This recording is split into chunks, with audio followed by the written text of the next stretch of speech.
to form the sounds. So with articulatory phonetics, we're describing the mechanics behind making the different sounds. Acoustic phonetics describes the waveforms. With the phoneme, we're talking about a psychological abstraction. We're talking about what goes on in the mind, how we make sense of the sounds. Does that make sense to you? Kind of? Okay. In other words, how do we perceive speech segments?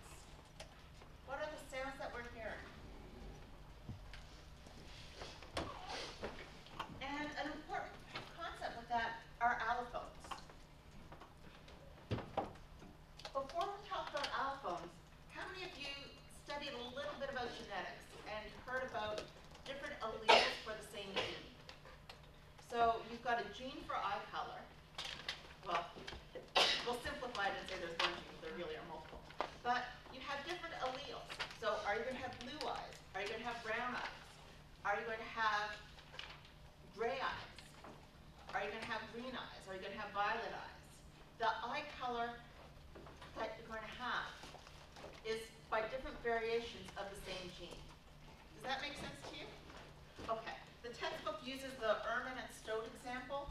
You know, the same animal, when it's white in the wintertime, it's called ermine. The rest of the year, it's called stoat, but it's the same animal. It's the same thing with allophones, that there are different variations of the same sound, phonetic variations of the same phoneme.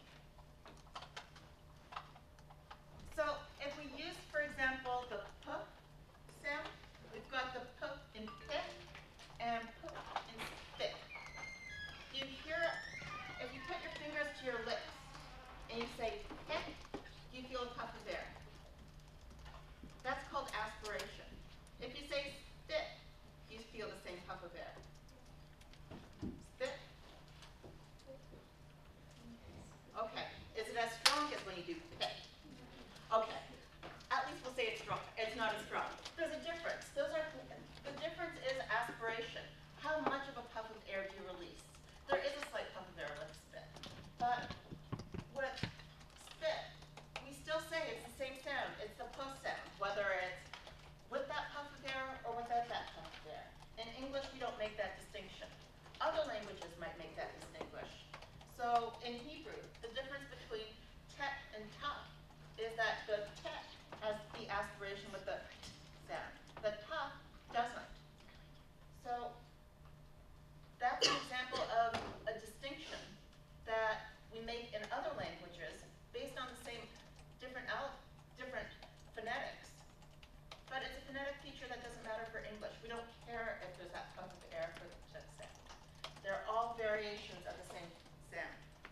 Another thing that comes up when we talk about phonology is minimal pairs. Remember how we were looking at that chart yesterday? And that there are some sounds that only differ in one feature? So we've got p and b. How do they differ? P, b. You already know the hint. The finger on the vocal cords. What hint is that? Voicing and voiceless. Right. The minimal pairs are two phonemes that only differ based on one feature. So p and b differ in terms of voicing. They're both formed at the lips. They both stop consonants. But p is unvoiced. B, your vocal cords vibrate a bit more. The minimal pairs are really easy to get confused with each other when you hear people speak. Why do you think that's the case?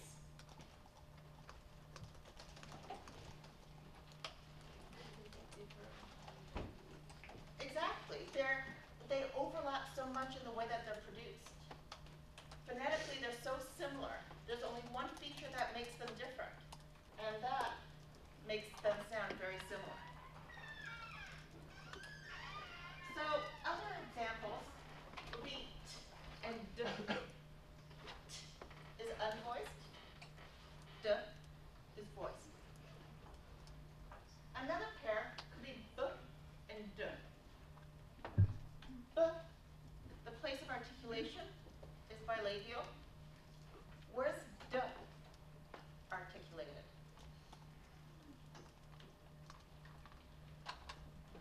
Behind the teeth. what we have is a difference in place of articulation.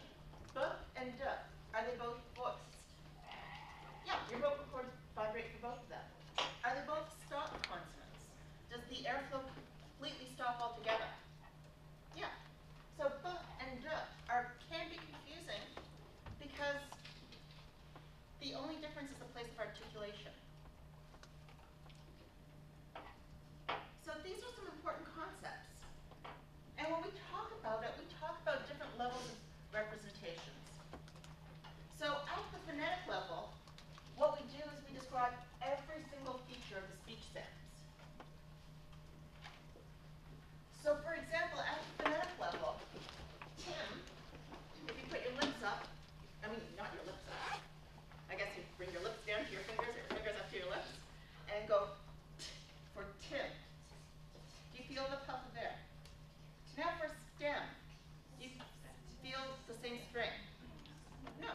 So with Tim, it's called aspirated. Stem, it's released. You can let the air flow out completely, but it's not aspirated. There isn't that puff of air. Hit, at the end of the word. Hit. Is it different than stem? Yeah. Hit is shorter in duration. You don't fully release the flow of air. And then we have our friend the glottal stop for hit me.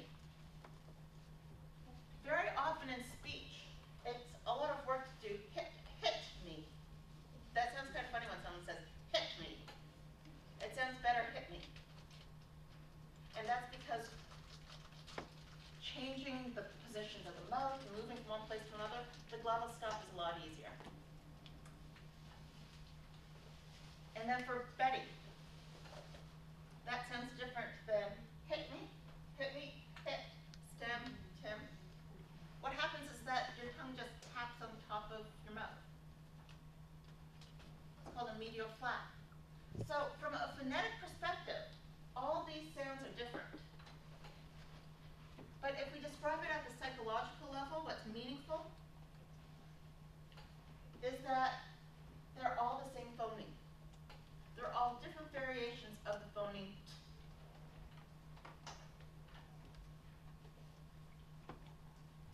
So let me draw your attention to the in pit and spit. Apart from that puff of air, do they sound a little different? For pit and spit. How do they sound different?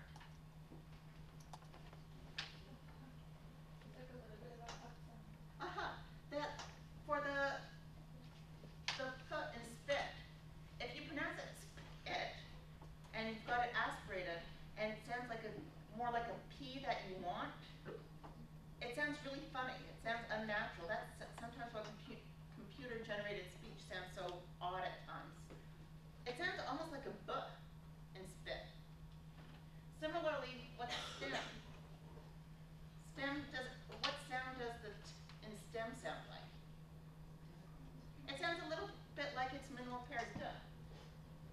But they're all considered the same phoneme for the T phoneme. It's part of the T family. So the phonemes is how we represent them in the mind, what's meaningful in the mind. And so even though the T sound is pronounced differently in all these situations, when you look at the phonetic description, they're all considered the same sound. Teachers will teach them as the same sound, so that they're all variations of the same phoneme. So it's like different breeds of the same dog, or of a species. So different breeds of dogs. We'll agree that a Chihuahua, a German Shepherd,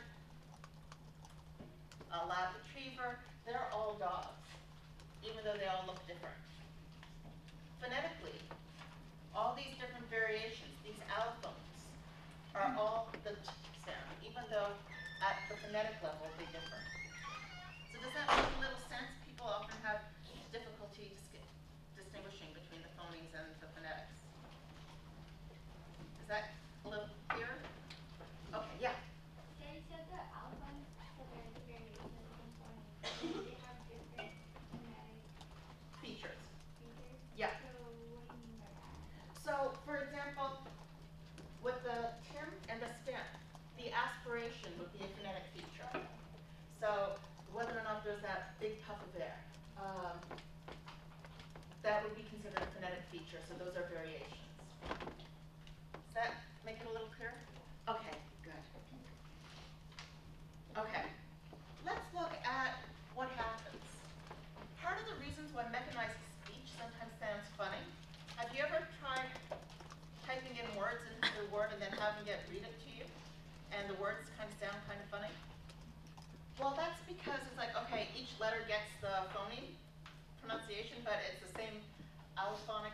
aspiration, that variant that gets used over and over and over again. So in some cases it just doesn't sound right. But with a human mouth, when you're talking, when you produce one sound, the textbook mentions something called co-articulation. You pronounce more than one sound at the same time. As you're pronouncing one sound, your mouth is moving into position to produce the next sound. And that's going to affect whether or not there is the aspiration, and whether or not a stop consonant is released or not. It's because your mouth is always moving to prepare the next sound. So with this co-articulation, it's going to have an influence on how things are pronounced. So let's look at these. Look at the plural rule. We've got cups, docks, bets, and then we have cubs, dogs, beds. How do we know when it's going to be a s for the plural and a z for the plural? Yep, voiced and unvoiced. Awesome! Either you've read the PowerPoints or you've got a really good ear. I'll say you've got a great ear. See, you can cheat and look at the PowerPoints. Well, it's not really cheating. So when a word ends with an unvoiced consonant, the plural rule is s. When it ends with a voiced consonant, the plural is z. How are s and z related?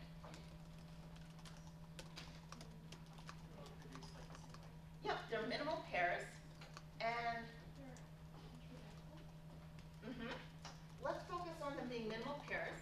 And the one feature that they differ, not how they're the same, is the s and the z. How do they differ?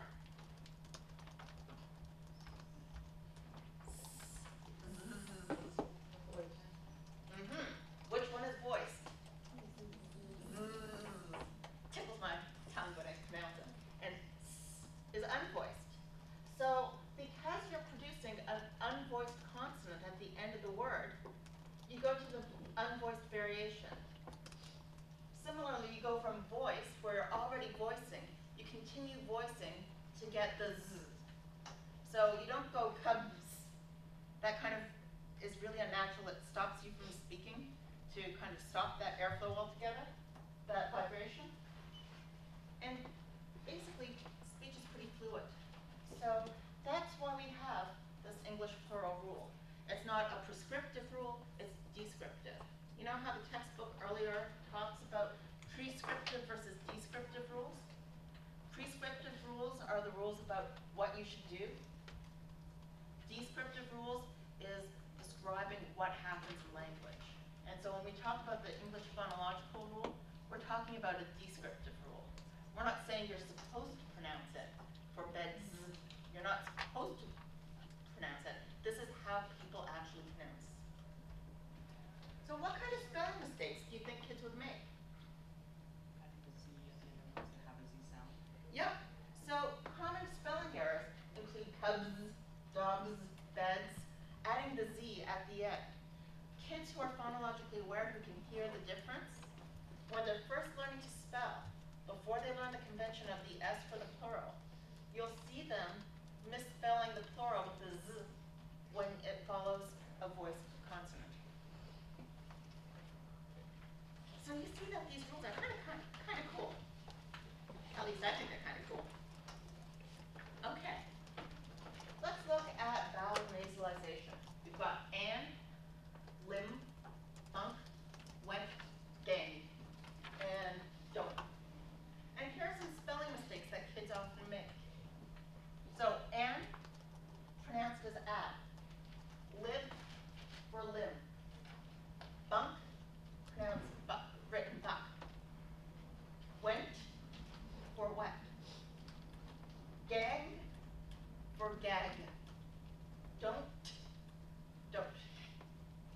What do you think is happening there? They just write what they hear. They're writing what they hear, and what happens? What aren't they hearing? Yep, that what happens is that the vowel gets nasalized. And so they don't really hear the nasal consonant. It gets absorbed by the vowel, so it makes it very difficult for them to hear.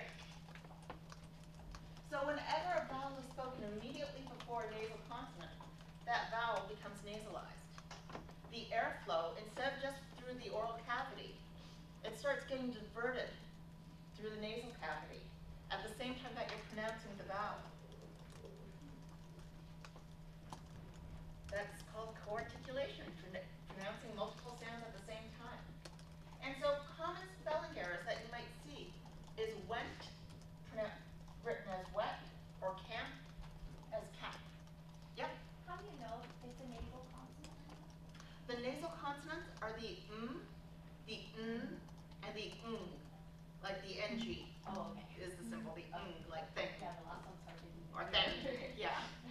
So, and the way that you know that a consonant, and what you can even do is when you put your fingers on your nose, if you read it, an, lim, lib, don't, you can feel your nasal passage vibrating, or feel your nostrils vibrate. It's kind of fun to do it. Yeah. The geeky things I love to do. I love language. Yeah. So how do you suggest you correct a child who makes misspell a word like that? Well, one of the things that you would do for all these, we're actually going to have a week focused on orthography and spelling. So we're going to talk about specific practices. But one of the key things is when kids make invented spellings like this, we call, in education, we call it invented spellings, these spelling errors. It's important to keep in mind that these are good errors, that some errors reflect that they aren't hearing the sounds. This shows that they're actually putting a pretty accurate representation of the acoustics of what they're hearing on the page. So you could say, this is a really good guess. This is a really good attempt. I like what you're doing. But there's an extra sound in here that gets hard to hear. The in when. Do you hear it? When.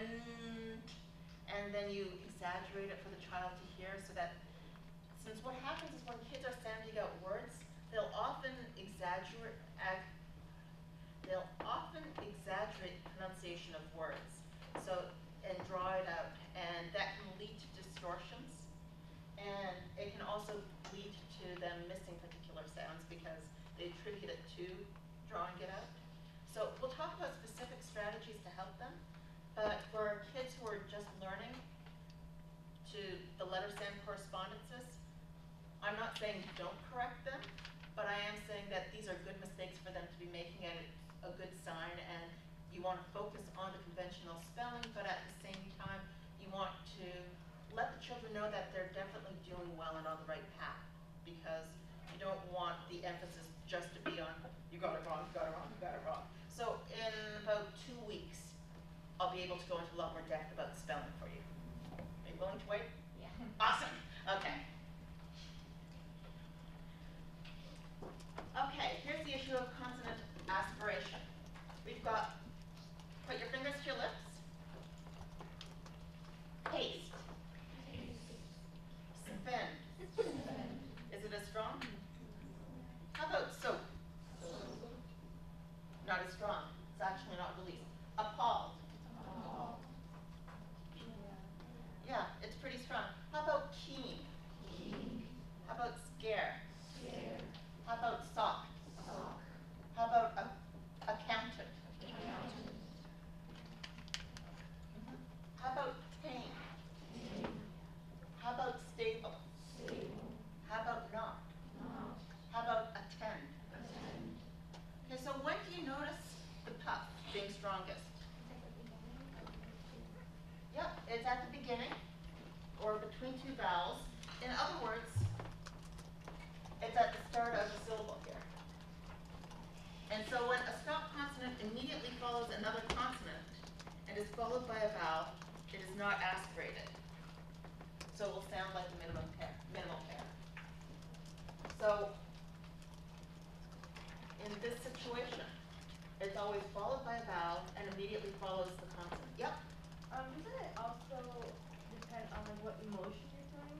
Because like if you're mad, for example, right, and you say stop, somebody that like rather than like stop. Let me do it. Stop. Nope, it still doesn't puff as strong. Yeah. No, but there are all kinds of factors that could influence pronunciation, and the force that you use, the pitch. So there is research, which we're not going to be talking about in class, but I'll just allude to it, that the context that you hear vowels, if it's a high-pitched voice or low-pitched voice, is going to influence how you perceive the vowels and which vowels you hear. So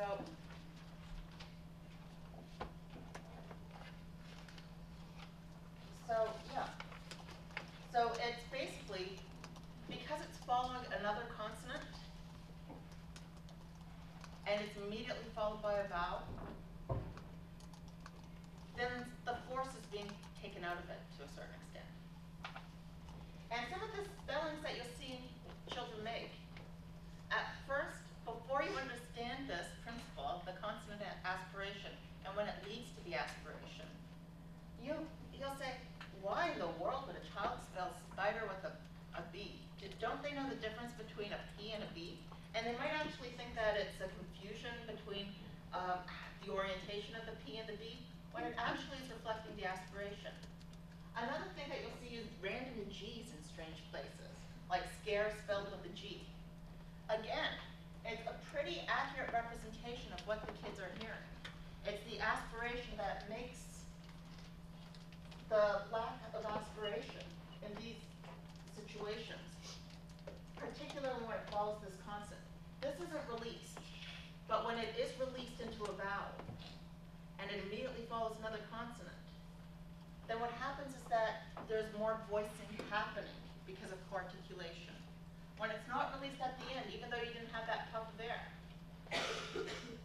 it wasn't released. Here it was released and not aspirated.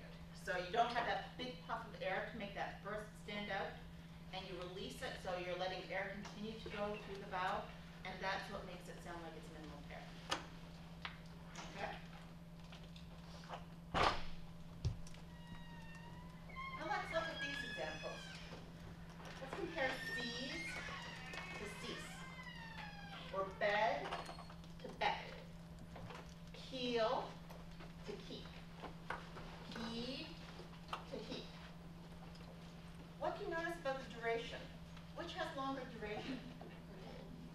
The first column? Okay, let's look over here.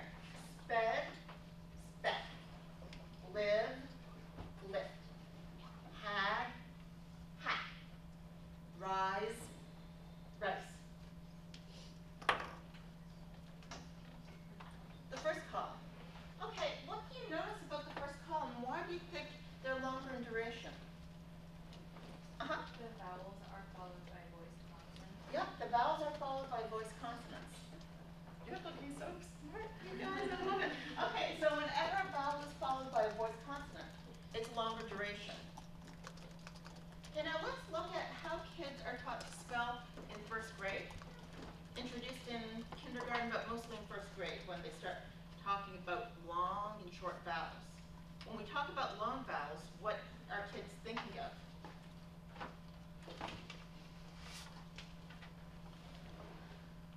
Isn't it like A versus A? Mm-hmm.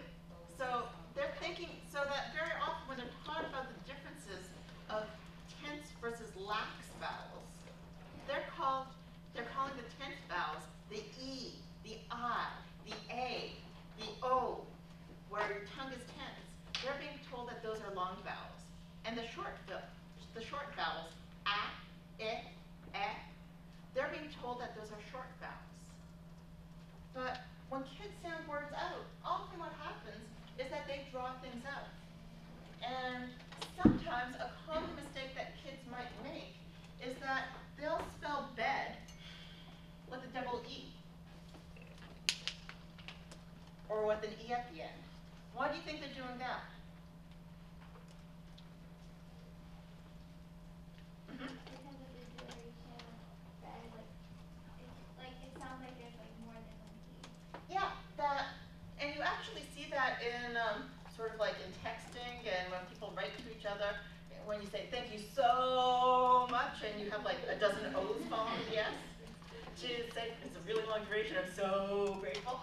Well, the kids do that too, because they think that to mark the longer duration, they should do the double vowel or show a vowel team.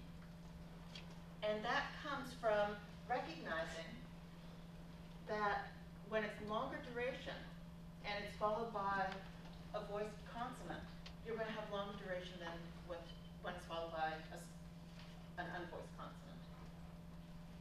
Why do you think it's longer duration? Yeah. Oh, I just had a question. When teachers are doing this, I don't remember being taught like voice consonants and non-voice consonants. So how do teachers go about explaining just the short, like the A versus A, rather than? Yeah.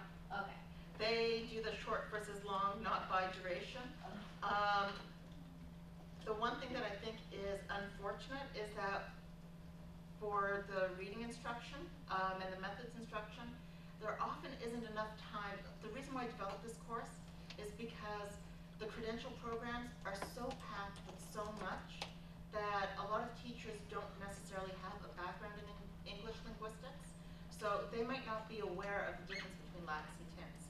They may subconsciously have a sense of it, but they're not consciously aware of that difference because it's never been made explicit. And when you listen to language, are you really listening to, is this a long in duration or not? It's not something that people do. People listen to the meaning and attend to the meaning. And so the reason why I developed this course is primarily to help teachers understand this, and future teachers, or help people who are interested in language development, language acquisition, or English learners have a better understanding of how English works. So that's why the course is, but the teachers don't get that instruction. The curriculum development, the developers of the curriculum for a number of the published programs out there. I'm not going to name the authors, I'm not going to name the programs because even though I think they're really excellent and the developers are fabulous, I'm not advertising for anyone. So, but I do know of the two big curricula that are adopted in California that are on the adoption list. The people who have developed them are aware of this, and so it's implicitly built into the program for decoding, but it might not be something that's highlighted for teachers. So it's nice having like some top-notch experts developing those programs. If you were to become a teacher or try to teach children something like this, would it be beneficial to teach them voiced consonants versus unvoiced, like in that manner, or is that, do you think, too complex for? What I've seen for kindergarten teachers, especially with the kindergarten kids, is having that knowledge is helpful because it can help them highlight differences. So some of the intervention programs that have been developed, like Linda Bell, it emphasizes how the different sounds are produced. It actually came out of speech therapy, speech pathology, and bringing that, so sometimes the kids have little mirrors and manipulatives to highlight it. But I've seen some kindergarten teachers just with their knowledge of, for example, and just saying, if you're having a hard time hearing the difference, look at my lips. And just by having the kids look at their lips and how the lips are going and making the kids aware of that, that helps them. Similarly, that some of the programs call the sounds different things, like the lip poppers, the labial ones. So for the pook and the pook. You also see for some of the programs that, let's see, in teaching phonics, they'll have actions to help you remember the sounds, the words, and the letters. So for a pig, you might have, for P, it would be a picture of a pig, birthday cake, and blowing out the candle and going, and that would be the action associated with it. So it can be built into some programs. Children actually, and people in general, tend to learn language implicitly through the examples and repetitions that they have, and are unconsciously very sensitive to the statistical co-occurrences in language. When you make the rules explicit, sometimes it slows down learning, but if the teachers are aware of these features, it can help explain why they're making the spelling mistakes instead of, well, Ben doesn't sound anything like B. Why in the world would they do that? They have the reason, they understand why. And also in the examples they choose and the little actions that they might do to highlight things, that's where it can come in and it can be really useful. And a lot of the programs that are available in the state adopted curricula, they do have a lot of these suggestions built in there. They're not always used, but they do have a lot of great things built into it that take into account these linguistic features. So at least the developers know really well. Okay, back in. So how about these sounds? Pudding, I'm putting it away, and pudding. I like to eat pudding. Those middle sounds, do they sound similar? How about tally and dally? Do they sound the same? Tally, dally. Not as much. How about writer and writer? Yeah. How about temple and dimple? How about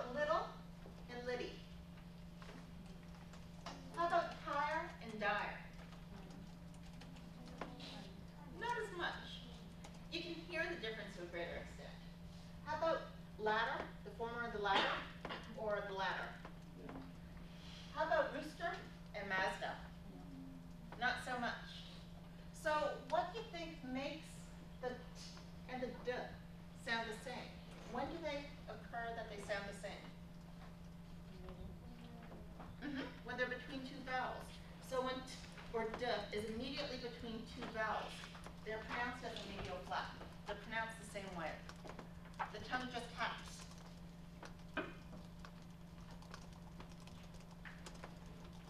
That's because you've got voicing immediately before and immediately after the t or the d. And because of that wonderful thing known as co-articulation, you've got the airflow going before the t and then immediately after.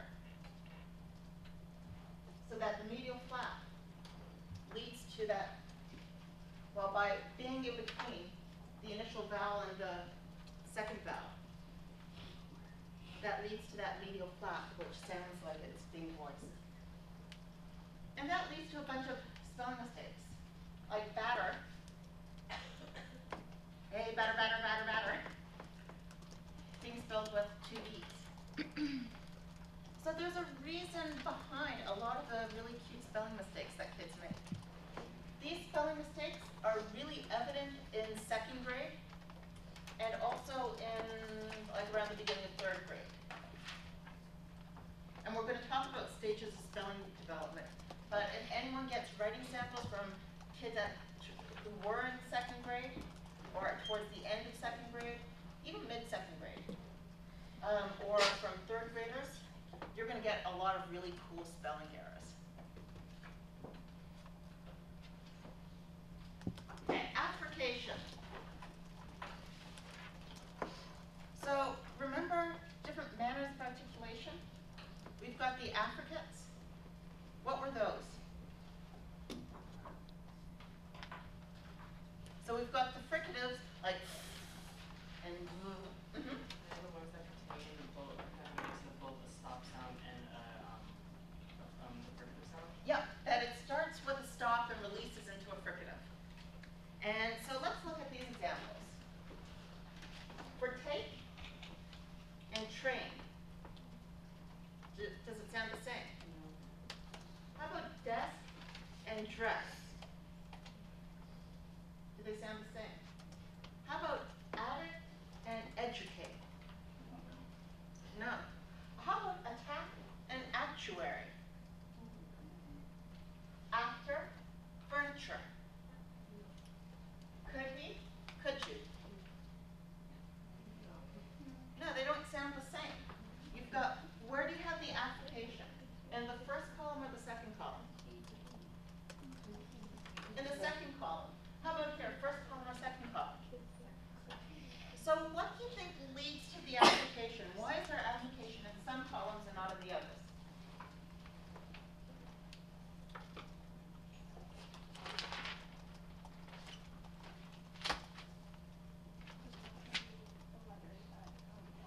Yep.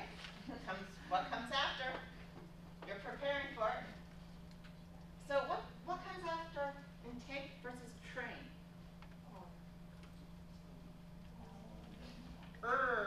Comes immediately after. And how about, we've got actor, and you don't have it, but furniture. What makes it the ch sound? So the rule is when t is followed by or y, it sounds like ch. And just to remind you, I'm not using IPA, I'm trying to do it as dictionary-like as possible so that to approximate pronunciation. When d is followed by or y, it sounds like j. How many of you have listened to kindergartners speak or preschoolers speak? When they talk about like educate, well, they don't say that, but dress or dragon, sometimes it sounds like their mouths are like filled with like saliva while they're speaking. It sounds like really wet, and that's part of the application with those words where it really brings that out. And so you're going to see kids make these unusual spellings, like train, spelled with a CH, J.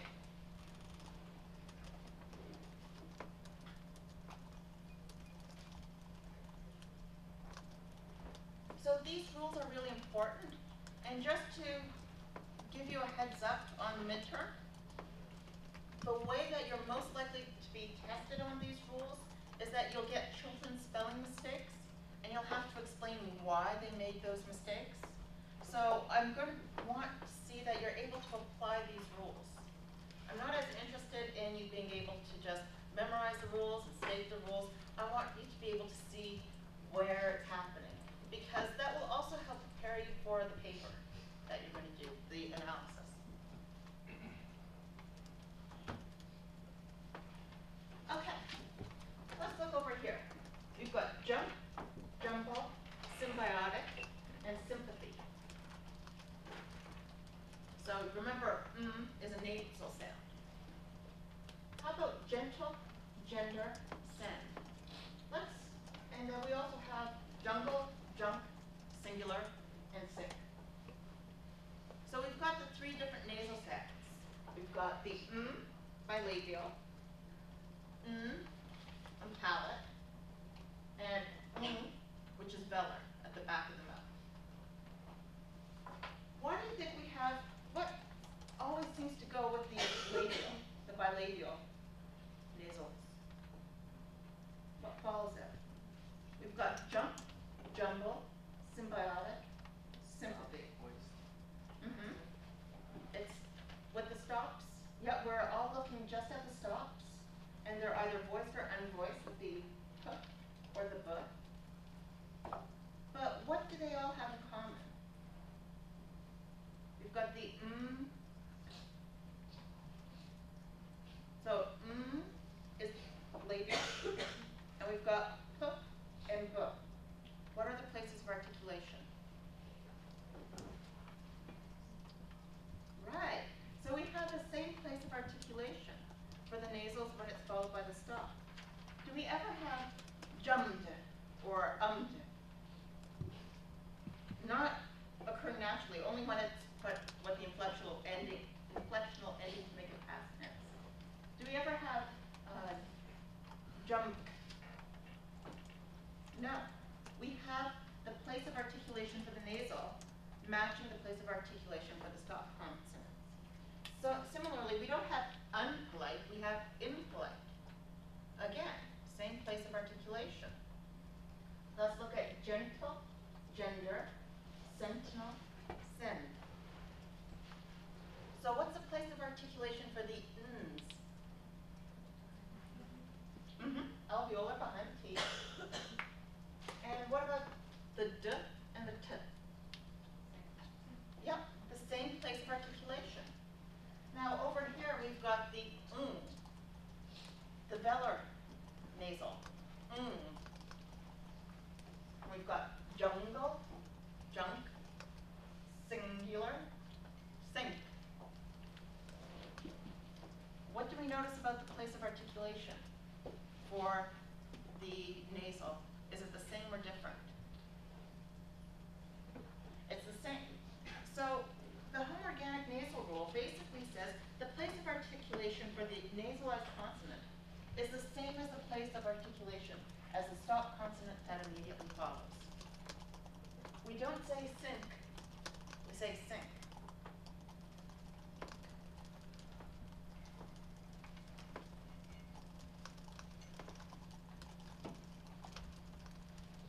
So that leads to some of the spelling mistakes that kids make.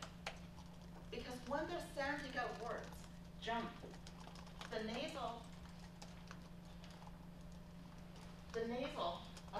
consonant can be absorbed by the vowel, and because it's at the same place of articulation as the stop consonant that comes after it, it becomes kind of blended with that as well.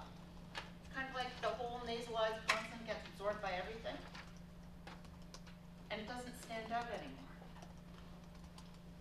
When kids are sounding out words, when they don't have to move their mouths really to change the pronunciation of one consonant to the next or one sound to the next, it's easy to miss that sound. And the stop consonants stand out more. They're more salient. So does this rule make sense to you? Now again, I want to remind you again that these rules are descriptive, not prescriptive.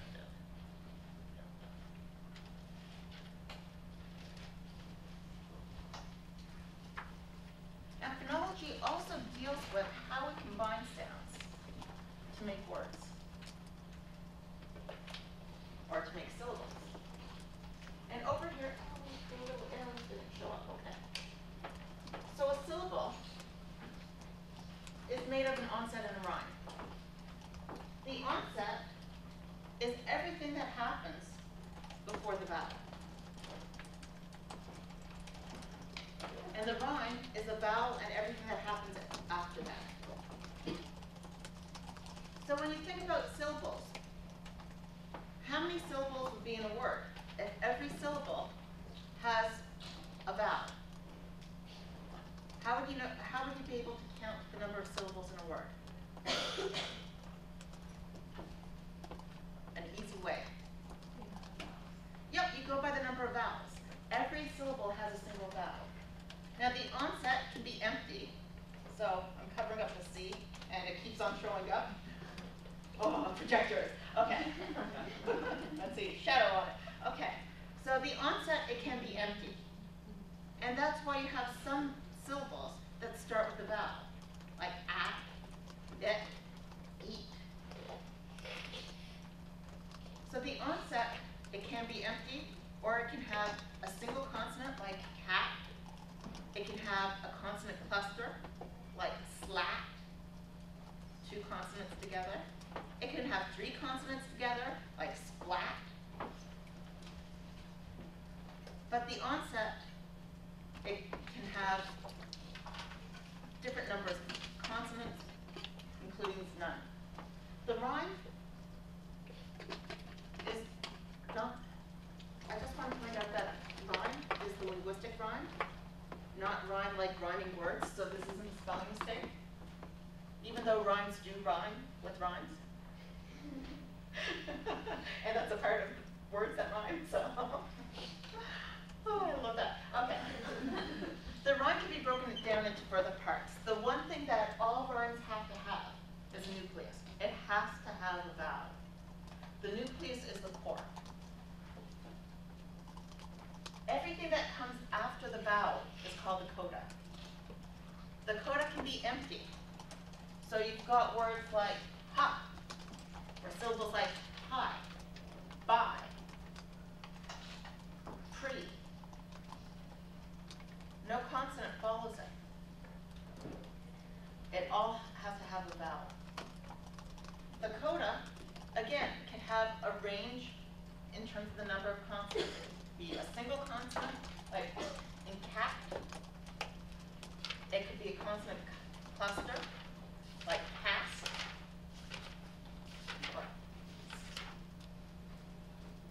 But when we talk about syllables, the linguistic structure, the phonological structure, is that every syllable has an onset and a rhyme, and the rhyme can be broken down further into the nucleus and the coda.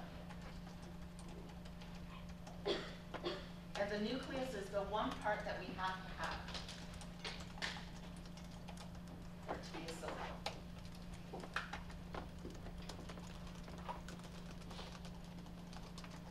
In English, oh, let's talk about onsets and rhymes. Onsets and rhymes are really important because they're really salient psychologically.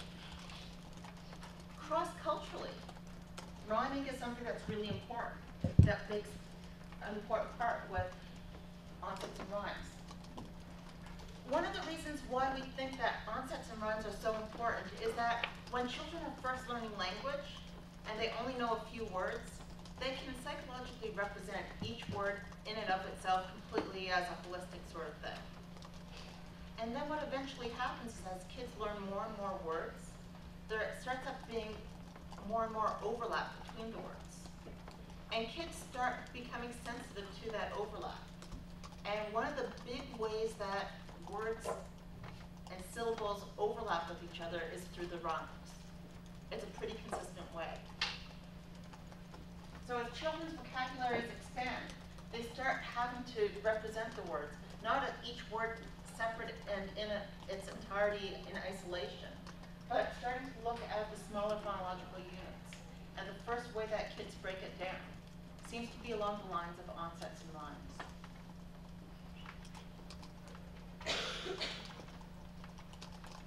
So how many syllables are in these words? Bookworm. Two. Unicorn. Elephant. Believed. Incredible. Yeah. Okay, 4. How about finger? Hogs. Telegram. Pretty easy, huh? Wow.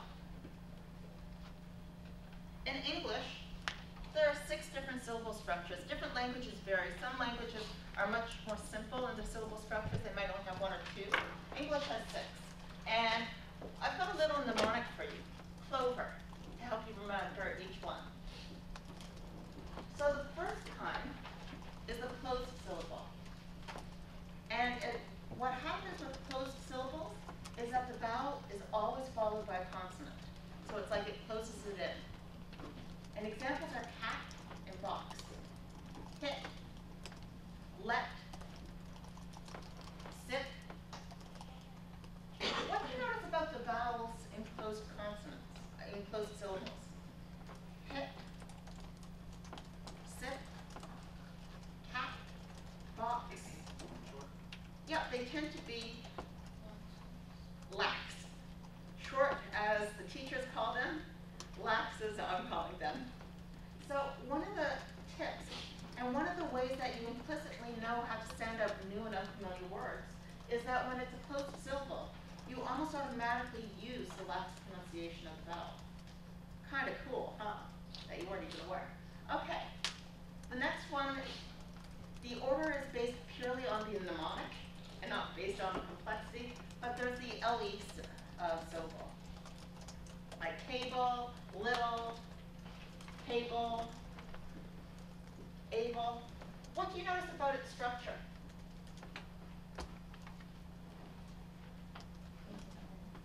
It's at the end. What do you notice when you think of title, little, table, apple? What always comes before the LE? A consonant. The LE follows closed consonants. Closed syllables. So that the LE syllable, it comes at the end, it's unstressed, and then it follows a closed syllable. And how is it pronounced? Oh. So it's got that schwa, that unstressed syllable, that unstressed vowel, and the ul coming after it.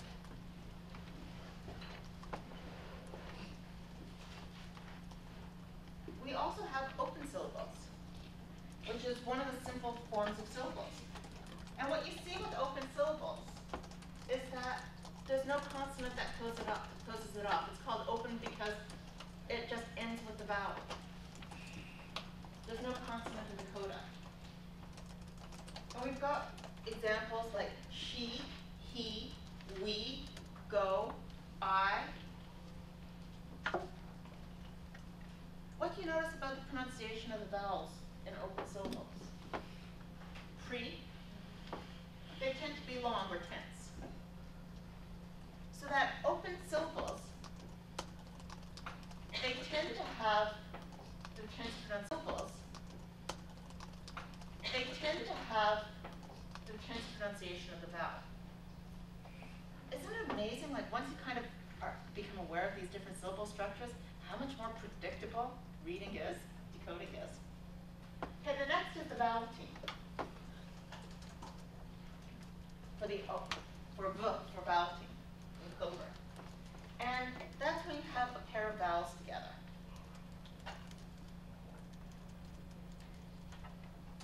So examples would be coin, it will be out, it will be heat, it would be weight. The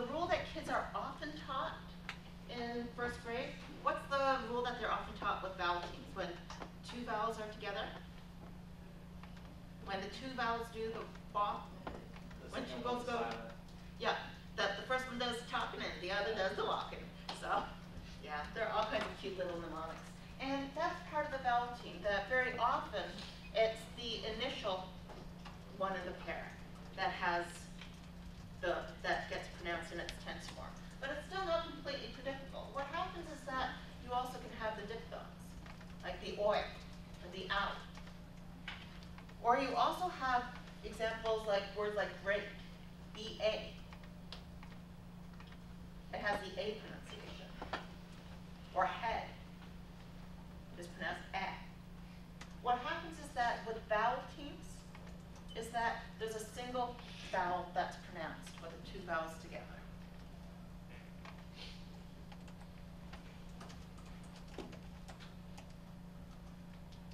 Okay, let's go to the E in clover. And that's often known as the silent E rule, where you've got a vowel, a consonant.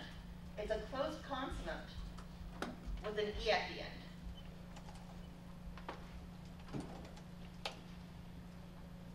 And you've got the pronunciation tail or poke,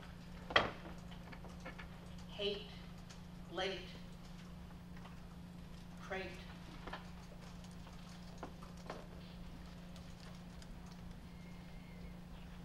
I want to tell you a little bit of history, linguistic history.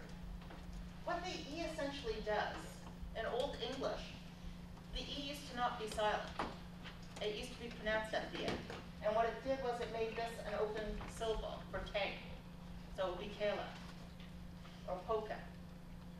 Poki. So what would happen is that the E would make this an open syllable because it would pull the consonant to it. And so what we have now in modern English is that we've got this separate syllable where there's that E at the end. It is always preceded by a single consonant.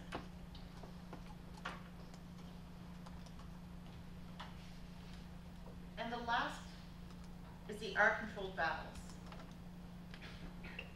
with R as in far, bird, word, heard. What do you notice about the pronunciation of the vowel when it's followed by the R? It's pretty much absorbed by the R. And those are called R-controlled vowels. And you'll find that in children's spelling errors, that you'll find that these R-controlled vowels are really difficult for them. Because if they're trying to sound it out, they can't really hear the vowel. The vowel gets so absorbed by the R. Yeah. Is there one of these that's more difficult for children, or are they all like equally as difficult? The easiest two that kids are introduced to first are the open and the closed. They sort of set the foundation. And I think also that there's more of a universal, because most languages have open syllables. Some of them add closed syllables. But these two are the easiest, and these are the ones that are most commonly introduced. They also reflect more of the Anglo-Saxon layer of English, the Germanic layer. The vowel teams are pretty hard for kids because they are less predictable. And then also the R-controlled vowels are pretty challenging for kids. You might see them forget the vowel altogether or remembering which vowel goes in there. That gets pretty challenging for them. That they have to rely more on their memory, their visual memory. Okay. So understanding phonology, how the sounds are put together, the rules for syllables in English. This is really important for a concept known as phonological awareness. And what phonological awareness refers to is it's a metalinguistic skill. So kids are able to speak, they're able to repeat the sounds back to you, but they're not consciously aware until they develop this phonological awareness. And metalinguistic skill refers to the kids' abilities to specifically identify the sounds and play with the sounds in language.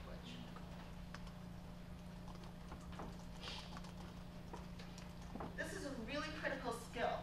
One of the sub-skills that's critical for learning to read an alphabetic language is phonemic awareness. Now, Now, we know what phonemes are. Those are the smallest sounds in language. So what do you think phonemic awareness might be? Let's get your word analysis skills in play. So if we know the smallest unit of sound in language, smallest unit of speech that's meaningful. Yep, so being able to play with the individual phonemes in a language. Being able to know that the first sound in cat is, what's the first sound in cat? Yeah, so being able to hear it. So a lot of teachers, they get confused. And part of it is because in teacher education programs, you don't do a good enough job in clarifying the difference. And a lot of materials out there are confused. We need to do a much better job in making sure that people know the difference between phonemic awareness and phonological awareness. Phonological awareness is being able to play with the sounds of language at any level. Can you hear individual words in a sentence? Can you play with rhymes? Can you break words into syllables? Phonemic awareness is a very specific type. It's looking at the individual phonemes. What's the first sound in the word cup? Can you say cat without k? Those would be examples of phonemic awareness. It's part of phonological awareness, but playing with rhymes, playing with syllables is not phonemic awareness.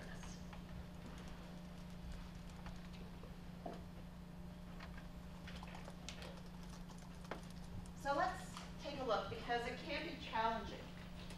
How many phonemes are in the word sigh? 2.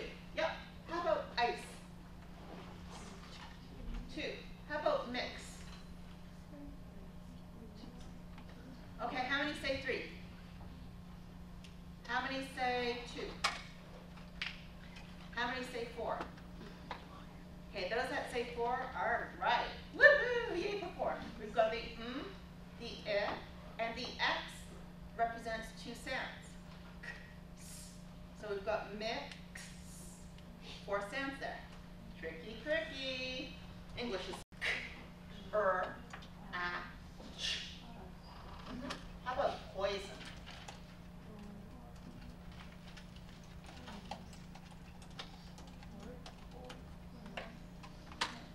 P, oi.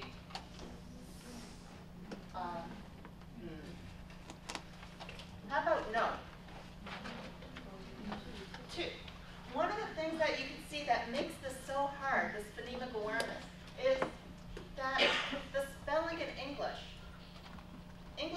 We're going to talk about it being a morphophonemic language next week, in which morphemes, chunks of meaning, have consistency. And basically, what we see is that the number of letters you see aren't necessarily the same number of phonemes. So it can be very confusing that the number of letters doesn't always match. Yep? I have a quick question about poison. That diphthong, the boy, does that count as one phoneme? Yep. Okay. Yeah, because it's diphthong. Okay. But some people, yeah, that's one of the tricky things. Yeah, so if it's a diphthong, it counts as one phoneme. Right, and so that kids sometimes get confused because with the diphthongs, it's really easy to draw them out. So that you go, oi, and so they might even hear, when they drag out a diphthong, the transition and hear 3 phonemes, o, y, e. So it's really tricky for them. Okay, let's look at these. What's the third phoneme of the word?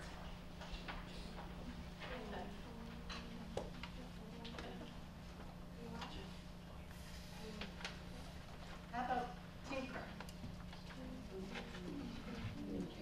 Ooh, you got it.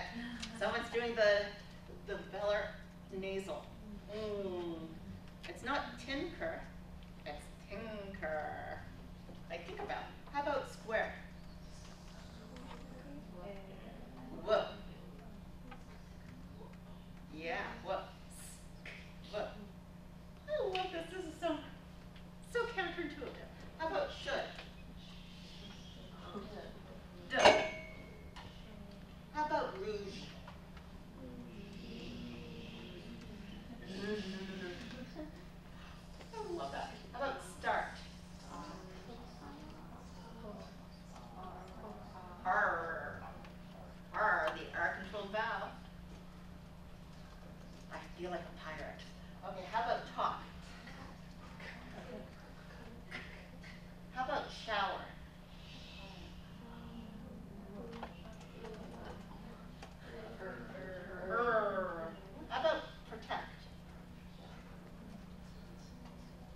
that sentences, the stream of speech that they hear in a sentence can be broken down into individual words. So how many of you have worked with young children and heard a child always use the same phrase in its completion all the time? I want to go. I want to get. Pick me up. They'll never say pick it up. It's always pick me up. It's almost like a single word to them. They can't break it down into its individual words. And kids who aren't able to hear the individual words, what kind of impact do you think it has on their language acquisition? If they can't segment words from the speech stream, do you think it makes it easier or harder for them to learn language? Harder. It's going to make it harder for them to learn language. How about rhyming? That develops once they're able to hear individual words. The next thing that seems to come out is rhyming. And they tend to appreciate rhymes. And that's why cross-culturally it seems, well, I wouldn't say it's the cause for why rhyming becomes, but it seems that rhyming is universal and cross-cultural. Rhymes is something that's an important feature with singing, a lot of the songs for children, a lot of the poems for kids and nursery rhymes. Kids seem to appreciate it. It makes things predictable. They tend to appreciate. At about age 3, they start noticing if they're expecting a rhyming word and they don't hear a rhyming word. It's like, that doesn't sound right. What's going on here? So rhyming seems to develop. Then we have appreciation for syllables, breaking down words into smaller parts. We're moving away from the words in their entirety that you can play with rhymes to being able to break down words into its segments, into syllables. After that, kids become explicitly aware of onsets and rhymes. And then they develop the awareness of the phoneme level. Is mastery of the phoneme, awareness of the phoneme, something that's universal? Actually, no, it isn't. A lot of it depends on the language's structure and its orthography, its writing system. So that we have a lot of languages that kids might stop developing awareness at the level of the syllable and the onset rhyme. Because if you're dealing with a language that's more like a syllabary, so for example with Japanese, you don't need to know individual phonemes for reading. You can read very well without being sensitive to those phonemes. So there's no need to develop that phonological awareness. Also, the Japanese syllable structure is different from English in that it tends to be an open syllable structure. So knowing and being sensitive to the syllables is enough to be able to learn to read. With languages that are alphabetically based, that's where you tend to find the relationship between phonemic awareness and literacy being so important. So let's look at each of these. Let's look at word level awareness. And that's recognition that the stream of speech, and kids tend to be explicitly aware of that at about age 3.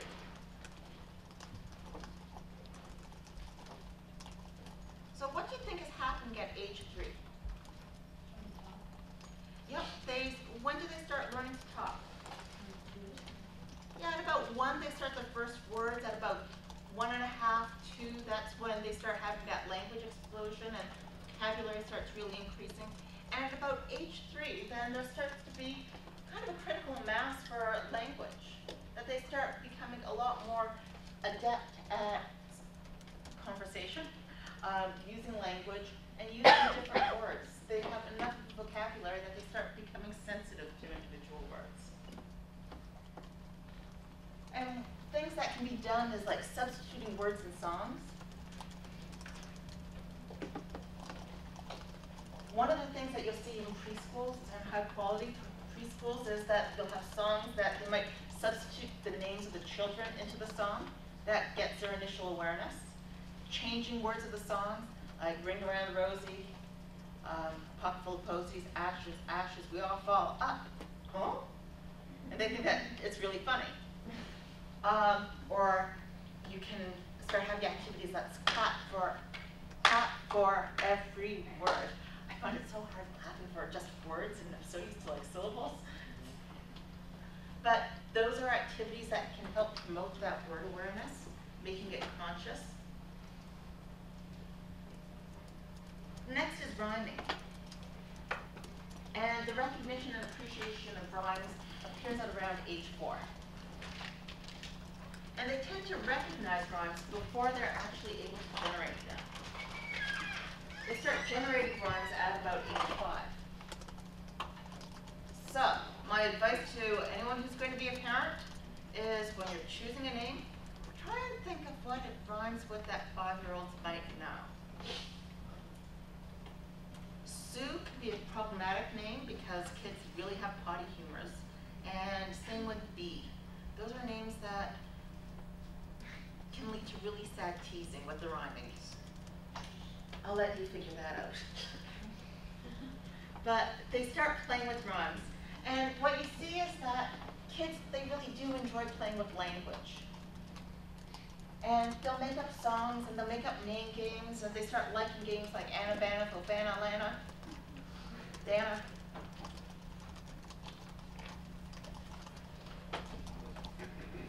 What you start seeing in kindergarten, and you can even do it in preschool, in pre-K, that you can start screening kids to see, are they developing this awareness? Let's see, what word rhymes with that? You can show them some pictures, like a cat, a fish, and a well. Yeah. Yeah. What words rhyme with well? So you can have a fish, a cat, and a well. And you can ask them to point to the picture that rhymes with that. And what you find is that even kids with limited English proficiency, they're able to rhyme in languages. All of that, you'd be able to notice that if I started spouting out some words in Yiddish, you'll know which ones rhyme, which ones don't. You don't have to know meaning. You know that they end sounding the same. And there's actually evidence that you can test kids in phonological awareness tasks in languages other than the language, and they do as well as English-only kids. And when we come to syllables, how many of you have seen the show The Electric Company? Okay. Well, one of the activities that they had is to help build the syllable blending. With blending, what you're doing is you're taking two parts of a word said separately and putting them together to form the word. So you'll have candy. What do you get? Candy, yay! Okay, so at about age 4, they're starting to be able to make that leap. They're able to start blending syllables to form words. In kindergarten, asking them to take the words apart starts to appear. So that they start getting sufficiently skilled to hear the word in its completion, to being able to segment it. A common strategy for doing that is using like puppets, and it might be like a Martian puppet and say, well, we have to translate this Martian for the puppet. How do you say candy? Candy. How do you say apple? And the child said, we'll say for the Martian puppet, apple. So they start being able to do that so it's clear in kindergarten. And then towards the end of kindergarten, they start being able to delete the syllables. So can you say candy? Now can you say candy, but be super quiet for the D, or say it without saying the D. Candy. What would be left? Candy. And sometimes they'll just mouth D. Sometimes they won't do anything at all. Until they've got that sort of awareness, what they'll do is they'll repeat the whole word right back to you. That's the most common mistake that they make. So you say, okay, say candy slowly so that I hear part by part. And then they'll say, candy. It's like, no. So once they get it, they've got it. Next comes onset and rhyme, and that tends to happen in kindergarten with the blending. So it's the smaller part. And blending of the onset and rhyme can be really useful for beginning reading. How many of you have done the word families in first grade? Learning the at family, the cat, hat, bat, tat, tat, mat. And you see the whole list? It can be something that's really useful for kids and a really helpful way for them to learn to read. It takes advantage of something that naturally salient to them. Doing word sorts like that. You want to be careful with the word families you choose. There are certain word families that you don't want to use. The family, they don't like, because in first grade, dumb is a bad word, and you don't want them to have to use bad words. I won't even tell you the other families that they might not even be aware of the bad words. Okay. Yeah, a little slow there. Okay. Next comes phonemic awareness. And phonemic awareness is critical for learning an alphabetic language. It's a skill at identifying and manipulating individual phonemes. And that's critical for learning to read an alphabetic language.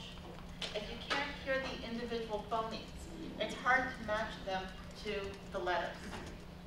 They can learn the letters and the sounds, but they don't recognize it being parts of language. If you're not learning an alphabetic language, you don't need phonemic awareness. It doesn't do anything for you. But it's critical because it has this relationship of, we call it reciprocal causation. Kids who know the letters of the alphabet, they can recognize letters of alphabet, they start being able to hear the individual letters. So learning the alphabet helps make them more sensitive to the individual sounds.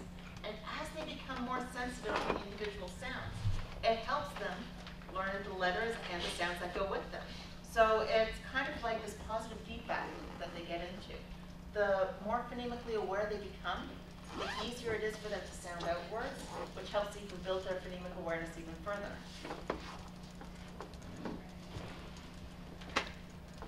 So what I'll do today is I'll finish the discussion of developmental trends for phonemic awareness. And then next Tuesday what I'll do is I'll talk about some of the research that we have that shows how important phonological awareness is for reading acquisition. The research that's been done in the last 30, 40 years, well 30 years, no, oh my gosh, I've been in the field too long. Hitting 40 years. But looking at so we'll look at the developmental trends, and then we'll look at the research that shows how important phonemic awareness is for reading and why it's something that schools are incorporating into instruction.